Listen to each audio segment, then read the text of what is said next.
ಉಸಿರು ತುಂಬುತ್ತಾ ಹಸ್ತಗಳನ್ನು ಮೇಲೆ ಚಾಚಿ ಇನ್ನು ಸ್ವಲ್ಪ ಬೆಂಡ್ ಮಾಡಿ ಮತ್ತೆ ಉಸಿರು ಖಾಲಿ ಮಾಡುತ್ತಾ ನಿಧಾನವಾಗಿ ಮುಂದೆ ಬಾಗಿ ಪಾದಾಂಗುಷ್ಟವನ್ನು ಹಿಡಿದು ಹಣೆ ಭಾಗವನ್ನು ಮಂಡಿಗೆ ಮುಟ್ಟಿಸಿ. ಹೀಗೆ ದಿನನಿತ್ಯ 10 ಬಾರಿ ಮಾಡುವುದರಿಂದ ನಿಮ್ಮಲ್ಲಿರುವ ಸಮಸ್ಯೆಗಳಾದಂತಹ ರಕ್ತದ ಒತ್ತಡ, ತಲೆನೋವು, ಪಿತ್ತದ ಬಾಧೆ, ಅತಿ ಭೌತಿಕ ಶ್ರಮ, ಮೆದುಳು ಮೇಲಿನ ಒತ್ತಡಗಳ ನಿವಾರಣೆಯೂ ಆಗುತ್ತದೆ. ಹಾಗೂ ಕಣ್ಣುಗಳ ಮೇಲೆ ಒತ್ತಡ ಬಿದ್ದು ಶಾಂತವಾಗಿ ತಂಪಾಗುತ್ತದೆ.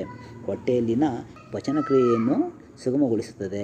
ಈ ಕ್ರಿಯೆಯಿಂದ ಸ್ಲಿಪ್ ಡಿಸ್ಕ್ ಅನ್ನು ಸರಿಪಡಿಸಬಹುದಾಗಿದೆ. ಬಂಧುಗಳೇ, ಈ ಕ್ರಿಯೆಯು ಹೊಟ್ಟೆ ನೋವನ್ನು ಕಡಿಮೆ ಮಾಡಿ ಪಿತ್ತಕೋಶ, ಗುಲ್ಮ ಮತ್ತು ಮೂತ್ರಪಿಂಡಗಳು ಉರುಪುಗೊಳ್ಳುವಂತೆ ಮಾಡುತ್ತದೆ.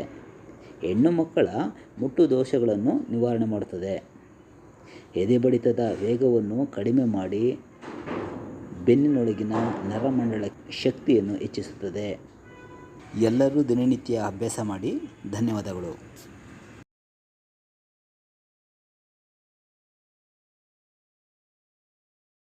ನೀವು ನಮ್ಮ ಚಾನಲಿನ ಪ್ರಪ್ರಥಮ ನೋಡುಗರಾಗಿದ್ದಲ್ಲಿ ಈ ಕೂಡಲೇ ಸಬ್ಸ್ಕ್ರೈಬ್ ಆಗಿ. ಬಂಧುಗಳೇ, ಜೊತೆಯಲ್ಲಿ ಲೈಕ್ ಮಾಡಿ ಮತ್ತು ಶೇರ್ ಮಾಡಿ. ನಮ್ಮ ಚಾನಲ್ನಲ್ಲಿ ಬರುವಂತಹ ಪ್ರತಿಯೊಂದು ವಿಡಿಯೋವನ್ನು ಮೊದಲು ನೀವು ನೋಡಬೇಕಾಗಿದ್ದಲ್ಲಿ ಬೆಲ್ ಐಕಾನ್ ಕ್ಲಿಕ್ ಮಾಡುವುದನ್ನು ಮರೆಯಬೇಡಿ.